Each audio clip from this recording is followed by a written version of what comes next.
we will be with you every step of the way, as we have been when we have to deal with these types of disastrous situation, hurricanes, extreme weather. This is an administration that will be with this community from before it started, as you all know, from what you heard from the president earlier this week, and also the administrator after it hits, and we will be there until they are able to rebuild. With that, Administrator Criswell, welcome back. All right, good morning, everybody, and thanks, Karine, and I'll just jump right in. I did just have an opportunity to brief the President on our current response efforts for Hurricane Idalia, which, as all of you know, made landfall early this morning. While we were in there, the President contacted Governor DeSantis to let him know that the federal family continues to be there to support him. The governor expressed that all of his needs are met currently. The President reiterated that if anything is needed from the federal government, we will be able to support, and we have over 1,000 personnel currently deployed, prepared to support not just Florida, but all of our states that are in the path as needed. While I was in there, the President also directed me to travel immediately into the area, and I will be traveling later this afternoon to join Governor DeSantis tomorrow to do assessments and see firsthand what the impacts from this storm are, and I can be able to report back to the President exactly what I see, what we think the needs might be, and where the federal family can continue to assist. Before I touch more on Hurricane Idalia, I also want to address the second reason that I am here at the White House today. Today, I will also join President Biden alongside his cabinet and agency officials who are supporting the response and the recovery efforts on the ground in Hawaii as we continue to help the people of Maui rebuild and recover over the long term. This whole of government approach is what is needed to get the right resources to the people of Maui, the resources and the assistance that they need and that they deserve. Now back a little bit to what we know so far on Hurricane Idalia. While it is still too soon to assess the total damages, we know that the storm made landfall as a Category 3, which means over 120 mile-per-hour winds and up to 10 inches of rain in some areas. Peak storm surge in some places along the coast. It has peaked right now, but it could surpass once they measure over 15 feet of storm surge. We'll get exact numbers as they're able to go in and assess what the total storm surge was. And in fact, Idalia is the strongest storm to hit this part of Florida, to make landfall in this part of Florida in over 100 years. But FEMA and the entire Biden-Harris administration, we were prepared and we were ready to support the needs of this storm. As I mentioned, we have actually over 1,500 federal responders that are on the ground in the affected area. This includes over 300 personnel from FEMA, as well as over 500 urban search and rescue personnel ready to support any of the state's requests. As of 7:30 this morning, and I know these numbers are dynamic and fluid, but as of 7:30 this morning, there are nearly 300,000 customer outages for power in Florida, and we do expect those numbers to continue to rise as the storm passes through and goes into Georgia, and we'll see power outage numbers for Georgia, South Carolina, and perhaps North Carolina. Our partners at the U.S. Army Corps of Engineers are pre-positioned to support power restoration, and they have over 30 generators that are pre-staged. Additionally, the utilities are preparing for storm impacts, including pre-staging crews and equipment outside of the projected storm track. And the state anticipates a total of about 30,000 to 40,000 linemen in Florida to begin to assist in the power restoration efforts. People that are still in the storm's path, however, as you heard from Karine, they should not venture out into the storm and remain sheltering in place if your local officials are telling you to do so. However, if you are in trouble and you need immediate assistance, please call 911. As you do go out, do not wade in the water. Do not drive through flooded roads and streets. Just remember, turn around, don't drown. Unfortunately, we see so many fatalities after the storm passes. We want to make sure that everybody is taking the right precautions to keep themselves safe. And as always, please continue to listen to your local officials as this storm continues to pass over Georgia currently and into South Carolina. Please check on your friends and your family and your loved ones, especially older adults and people living with disabilities, to see if they have any needs. In closing, I just want to remind people that this is still very much an active situation. Remnants of the storm are still affecting Florida as we speak. The storm is over Georgia and moving into South Carolina. People there and in the Carolinas will continue to experience impacts throughout the day today and possibly into the weekend. Again, FEMA is well postured with our federal partners to support Floridians during this time of need and stands ready to support other affected states as needed. With that, I can take any questions. Thank you. Administrator, what are you most concerned about over the next day or two, since you just said it's too early right now to assess the extent of damage in Florida? Yeah, my biggest concern is those people who chose not to evacuate, and I know that our local first responders, the heroes that are out there in those local communities, are doing an amazing job already of going into the areas where people did not evacuate and helping to get them to safety. I think that is our priority through the day today, is to make sure that everybody is safe after this storm has passed. As we go into the next few days, we're going to want to assess what the total amount of damage is and see what immediate needs need to be put forth in order to help support and start the recovery process. Administrator Criswell, thank you so much. Could you just take us a little bit into that briefing that you had with the president today? What is he most concerned about? What was he most focused on? Any other direction that he gave to you other than to fly down to Florida? And then secondly, you said that Governor DeSantis is satisfied with the federal response, doesn't need anything additional. Was there anything else discussed on that call? Yeah, the president's main concern is making sure that we are bringing everything that we have in to support these states as they're having immediate response and life-saving needs or beginning to start their assessment and their recovery process. I think it's incredibly important that our governors know that we are ready and postured to bring in all federal resources to support any of their life-saving and their life-sustaining needs in the very near future.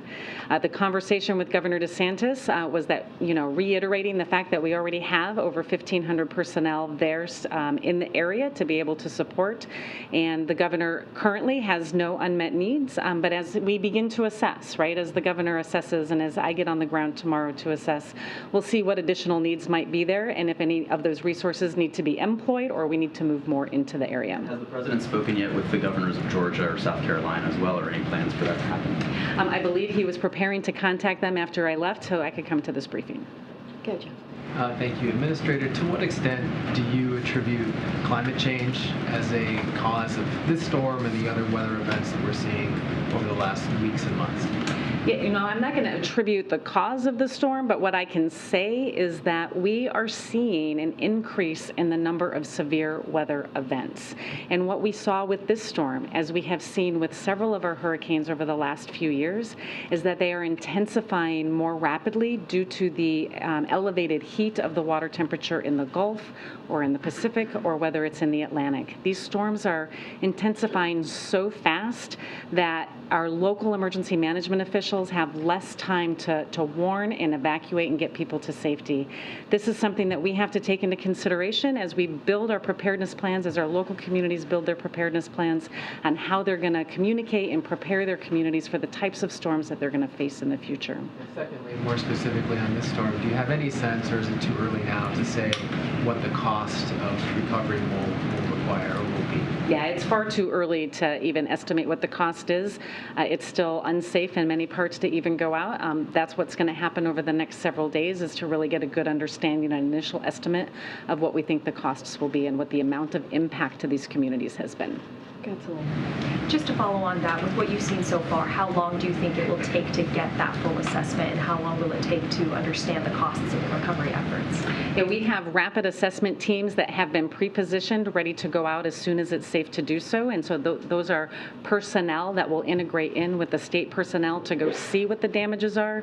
But we also use technology, right? We use aerial imagery and satellite technology, and we use our geospatial information to get a better idea, so we don't have to physically put people out there, and it allows us to make these types of decisions much quicker than we've been able to in the past. And so, again, it will take several days to get a full understanding of what the initial assessment, damage assessment is, but it will take longer to get the full picture of the total amount of impact to these communities. And yesterday you had said that FEMA's disaster relief fund was running low. With what we've seen from this storm so far, there's also the Maui fires. Do you think there's enough funding? Are you confident there's enough if there's another extreme weather event in the next month? Yeah, so yesterday, as I announced, I directed my personnel to implement what we call immediate needs funding, and that prioritizes the remaining funding within the disaster relief fund to support those life-saving efforts. I believe through this effort, we have plenty of funding to be able to support our ongoing efforts in Maui, as well as this event, to include Florida, Georgia, South Carolina as needed. But we are monitoring it very closely, right? Every day we are looking at what the cost of these storms are as we approach the end of this fiscal year, and if we have another storm, we're going to have to closely monitor what impact that's going to have and any other actions we might have to take.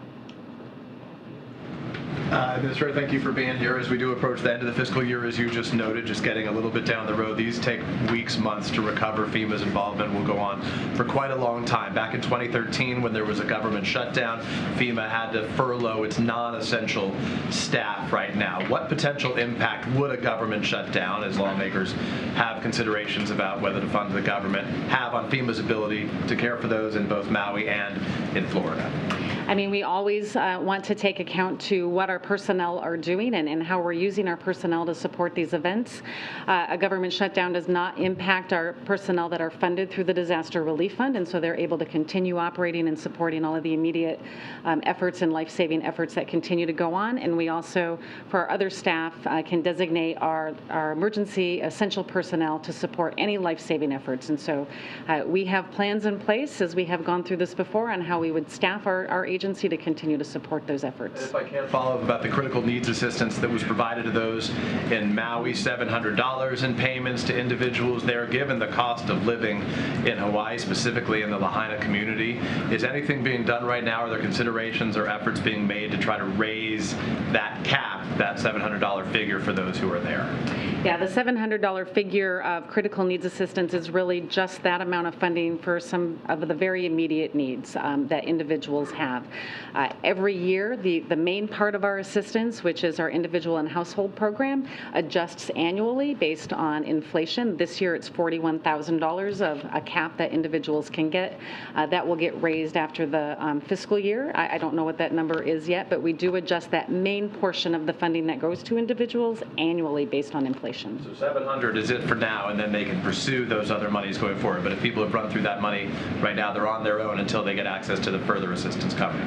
Yeah, and we already have, I think it was 12,000 individuals that registered for assistance in Maui, and somewhere over $15 million that's out on the street. That number could be higher right now from that other program. Thank you.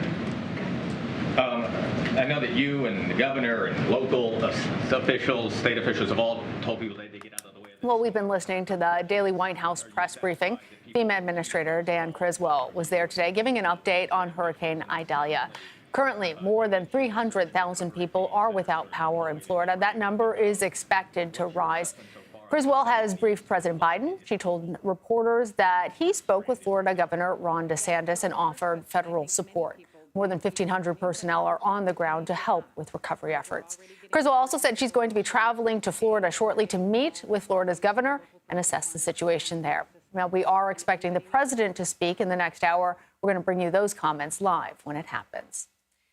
CBS News Chief Washington correspondent Major Garrett joins us now. Major, tell us, how's the Biden administration approaching its response to this storm? Anything stand out to you from that press briefing and Administrator Criswell's comments? Nothing that stands out that is demonstrably separate from any other preparations of previous administrations. One of the interesting things in the last 20 years is the federal government has gotten much, much better at coordinating with state and local entities in preparation, communication, and restoration. When you talk to people in the federal emergency management system, they talk about those three words incessantly. Preparation, what does that mean? Prepositioning assets, whether it's water, food, shelters, those who can restore power if power goes out. Communication, constant communication, federal government to state government to local governments, and being aware of where things are happening and tracking them as they happen, and then communicating to residents on that basis. Then the last thing is restoration, fixing things that are broken by storms. That's typically, first and foremost, power, but also providing food, water, and other essentials in the immediate aftermath. That's what the federal government does now, and it does it very, very well and on a strictly bipartisan basis. So one thing to think about in moments like this is we have a lot of concerns in our country, accumulated concerns, that government doesn't work. But in this space, government does work, and it's learned to work better, faster, more efficiently, and more directly over the past 20 years. Because everyone in the political space knows if you fail in these measures, if you fail to respond adequately or prepare adequately for a disaster, not only are people likely to die in greater numbers or be injured in greater numbers, but you will suffer politically. And both parties have learned this, and they've learned to coordinate, cooperate, and communicate, and we're seeing that play out. I want to follow up with you on that point about working together and the potential of suffering politically, because we've seen presidents and governors from different parties come together and work well together and praise one another's leadership during times of natural disasters like this one. In this case, we heard from Administrator Criswell that the president called Florida Governor Ron DeSantis, offered support. He said he was fine. But it's a little bit different since the two of them are running for the same office. Both of them are trying to make their case to the American people to become president of these United States. Does that have any impact in how those two leaders are navigating this particular situation? None at all. And it's one of the things that works in American politics. Maybe the audience feels collectively very few things work in American politics, but this space, it does work. Partisanship has no bearing on this whatsoever. The President of the United States, and President Trump did this, President Obama did this, President Bush did this, to varying degrees of success. And many of us remember how the Bush administration response to Katrina was not only slow, but grindingly slow, and President Bush suffered politically for that, and the people of New Orleans suffered as a result of that inadequate federal coordination, response, restoration, et cetera. Since then, and I would say that was a seminal moment, not only politically, but in the history of Louisiana and New Orleans and disaster preparation and response. Since then, presidents and governors, regardless of party, work cohesively because their constituents, federally and statewide and locally, need it. And when people need resources, they're delivered. And much of that delivery mechanism depends on preparation, getting things there ahead of time, understanding the track of storms, and as the FEMA administrator said, using satellite technology and other means to assess just how damaging things were and where, moving things, shifting around. And I would say with this storm, we got to pay attention. Georgia, South Carolina, and possibly North Carolina will have effects that we can't predict yet. Florida, it looks, made it through better than anticipated. That's a good news story. But we'll have to see how the storm continues to play out and how all those preparations and the response follow the storm as it makes its way toward the Atlantic.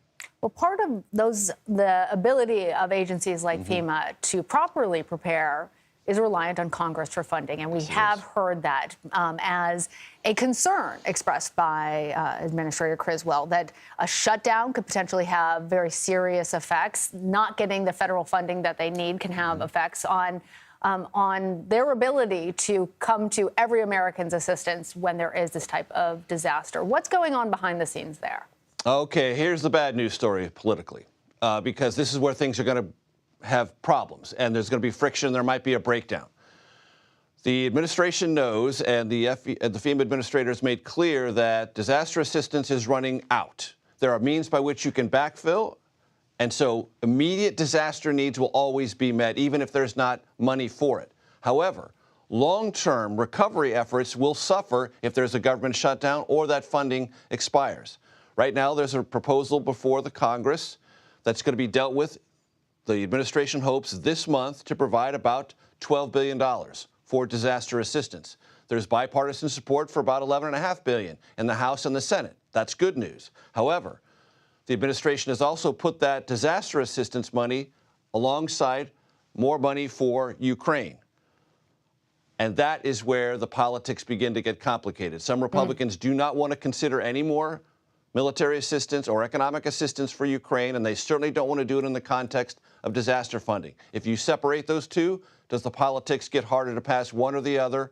The administration would prefer to have them together. None of that has been sorted out yet, and all those questions are going to have to be asked and answered in a very short-term period of time in this month of September, and that's quite separate from the whole question of whether or not there'll be funding for the entire federal government, because if there isn't by the end of the month of September, the country could be facing a government shutdown, and that would have implications for the long-term disaster recovery efforts that FEMA oversees. Well, Major, we know that you are going to be posing these questions later tonight. Thank you. Major will be speaking with Florida Senator Rick Scott on America Decides at 5 p.m. Eastern, right?